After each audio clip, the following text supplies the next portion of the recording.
Abraham once again suffers rebuke from a heathen king. Listen to verse 8. So Abimelech rose early in the morning and called all his servants and told all the things in their hearing, and the men were very much afraid. Abimelech called Abraham and said to him, "What have you done for us? How have I offended you that you have brought on me and my kingdom a great sin? You have done deeds to me that ought not to be done." Then Abimelech said to Abram, "What did you have in view, that you have done this thing?" Yeah, he's rebuked by a pagan king. "You have done deeds to me that ought not be done."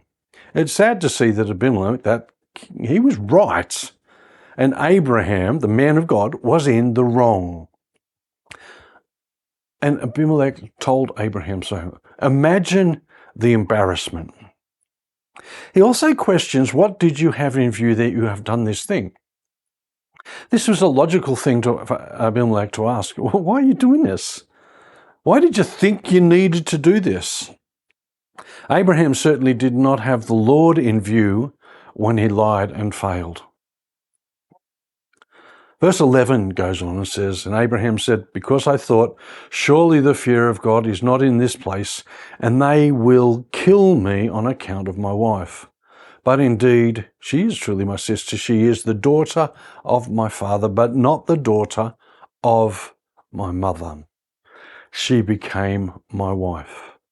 And it came to pass, when God caused me to wander from my father's house, that I said to her, this is your kindness that you should do for me.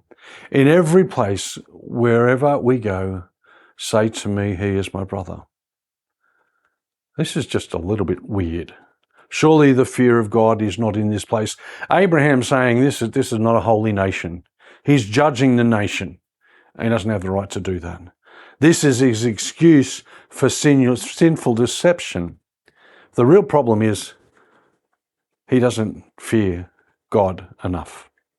If he truly respected God and his commandments, his promises and his protection, then Abraham would never have trusted his own efforts to keep his family safe and together.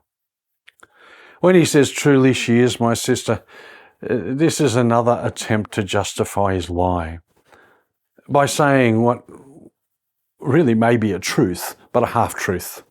It's said with the intent to deceive. If you do that kind of stuff, it's always a lie, isn't it? When God called me to wander from my father's house, this is an indirect way of blaming God for the problem that Abraham found himself with. He's saying, God sent me out on this dangerous life, yet he just didn't trust God. There is a terrible meaning in the verb wander, which Abraham uses. The Hebrew word apparently occurs 50 times in Scripture and never in a good sense.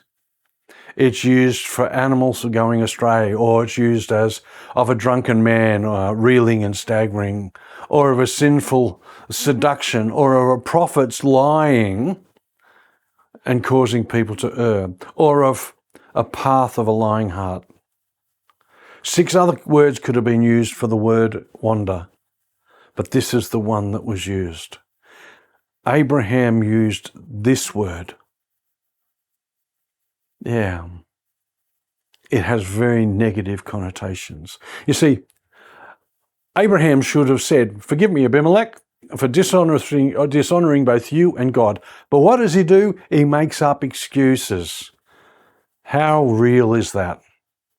How often have we done that kind of stuff too? My selfish cowardice overwhelmed me and I denied my God for fearing that he who called me could not take care of me. That's what he should have been talking about.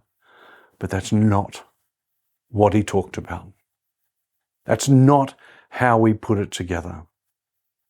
He told me, God, he would be my shield and my exceedingly great reward and my supply of my needs, but I sinned against him. I said the wrong stuff. He should have said, forgive me, Abimelech. but he makes up an excuse. What a lesson to us. We need to be a people of no excuses. It goes on next, and some things really happen differently. Really happens differently. Then Abimelech took sheep and oxen and male and female servants and gave them to Abram. And he restored Sarah, his wife, to him. And Abimelech said, "See, my land is before you. Dwell where it pleases you." Then to Sarah he said, "Behold, I have given your brother 1,000 pieces of silver. Indeed, this vindicates you before all who are with you and before everybody." Thus she was reproved. So Abram prayed to God, and God healed Abimelech, his wife, his female servants, and they bore children, for the Lord had closed up the wombs of the house of Abimelech because of Sarah, Abram's wife. This is a really amazing section of Scripture, isn't it? Abimelech took sheep and oxen and male and female servants and gave them to Abram. In showing such generosity, Abimelech was essentially heaping coals of fire on Abram's head, as it says in Romans 12:20. This is somewhat backwards, yet it shows amazing integrity from Abimelech. Abraham should have been giving gifts to Abimelech, not receiving them, because he was in the wrong. Also, it's interesting to see that Abraham accepted these gifts when he had refused the gifts from the pagan kings previously, because he'd wanted no one to think a man had made him rich. But here, because of Abraham's compromise, he found it hard to reclaim the same high moral ground. It says also in there, "I have given your brother 1,000 pieces of silver." Notice the word there. Abimelech refers to Abraham as, "This is your brother, remember that? That's what you said." We can only imagine the irony in Abimelech's voice when he referred to Abraham as Sarah's brother. Thus she was reproved. Isn't that a wonderful way of saying it? The whole thing here is the idea of setting right the whole situation. And the person who set it right was Abimelech, not Abraham. Not Sarah either. Do we get that? Sometimes we are shown up by the people who we don't ever expect to show us up. So where does it leave us? I'm sure we would not want to copy this exact sin, but sin is sin. And as we saw with the destruction of Sodom and Gomorrah over the previous weeks, God has limits to what he'll put up with. What are God's limits with us? Are there things in our own lives which we need to adjust and leave out of our lives? We have a faithful God, and when we are in need, we need to return to that faithfulness. Bless you.